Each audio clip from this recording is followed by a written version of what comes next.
શ્વાનના વધતા ત્રાસ અને સ્થાનિકોની હાલાકી અંગે સંદેશ ન્યૂઝ દ્વારા અહેવાલ પ્રસારિત કરવામાં આવ્યો હતો. આ ધારદાર અહેવાલના પગલે કુંભકર્ણની નિંદ્રામાં સૂતેલું જસદણ પાલિકા તંત્ર આખરે સફાળું જાગ્યું છે. તંત્ર દ્વારા તાબડતોબ એક્શન લઈ રખડતા શ્વાનને પકડવા ખાસ ઝુંબેશ શરૂ કરવામાં આવી છે. લોકોને બચકાભરી હેરાન કરનારા હિંસક શ્વાનોને પાંજરે પૂરવાની કામગીરી હાથ ધરવામાં આવી.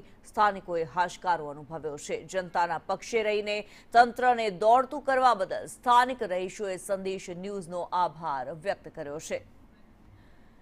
સંવાદદાતા પિયુષ વાજા વધુ વિગતો જણાવી રહ્યા છે. પિયુષ, સંદેશના અહેવાલની અસર થઈ છે અને હવે જે જસદણ તંત્ર છે તે દોડતું થયું.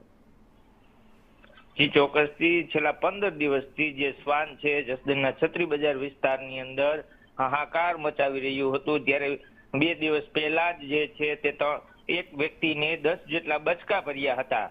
ત્યારે જે સંદેશ દ્વારા જે અહેવાલ પ્રસારિત કરવામાં આવ્યો હતો, ત્યારે જે તંત્ર, નગરપાલિકા તંત્ર છે તે દોડતું થયું હતું અને વિસ્તારના લોકો જે છે ત્યાં જે આ શ્વાનથી હેરાન પરેશાન હતા, બહુ જ હેરાન પરેશાન. જે નાના નાના છોકરાઓ છે ઘરની બહાર નીકળતા પણ ડરતા હતા. ત્યારે અત્યારે નગરપાલિકા તંત્ર દ્વારા જે છે તે 3 શ્વાનને ગાડીમાં પૂરી અને જે બહાર અલગ જગ્યાએ મૂકવામાં આવ્યા છે. જી ધન્યવાદ પિયુષ આ માહિતી માટે.